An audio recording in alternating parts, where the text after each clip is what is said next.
Cabinet pass చేసిందంటే అంతకన్నా దురదృష్టం ఏంటండి? What is the reason? అంటే మొదటి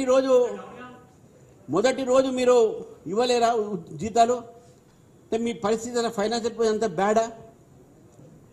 దాదాపు 60 మంది రిటైర్డ్ ప్రభుత్వ ఉద్యోగస్తులు ఆత్మహత్యలు చేసుకున్నారు పెన్షన్స్ లేక. మరి నిధుల పరిస్థితి ఏమన్నా ఈరోజు చూసాం మనం.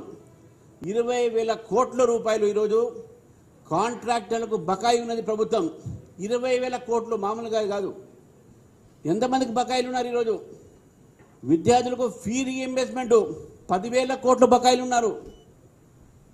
మరి మన నిధులు ఇది మన నిధుల పొజిషన్. ఇది తెలంగాణ తీసుకొచ్చిన నియామకాలు, నిధులు, ఈ రెండింటిలో మీరే ఆలోచించండి ఎంతవరకు ఈ రెండు ప్రభుత్వాలు న్యాయం చేసిందని చెప్పేసి.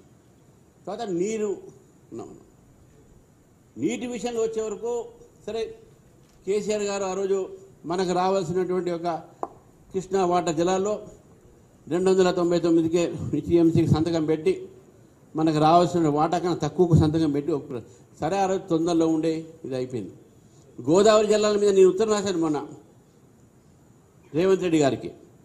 గోదావరి జలాల వినియోగంలో కూడా ఈరోజు నీరు పేరు మీద 130,000 కోట్లతో ఒక ప్రాజెక్టు కడితే ఆ ప్రాజెక్టు తెలంగాణ రైతులకు ఎక్కడ పనికి రాకుండా చేసి దాంట్లో కుంభకోణాలు చూసి మళ్ళీ ఇప్పుడు ఇంకో ప్రాజెక్టు పెట్టి సేమ్ ప్రాణహిత చేవళ్ళ అని మళ్ళీ రివ్యూ చేయాలి, తుమ్మడి హట్టు హైట్ పెంచాలి, అది ఇదని మాట్లాడి ఇప్పుడు ఏదో వాళ్ళు ఆలోచిస్తున్నారు గోదావరి మీద.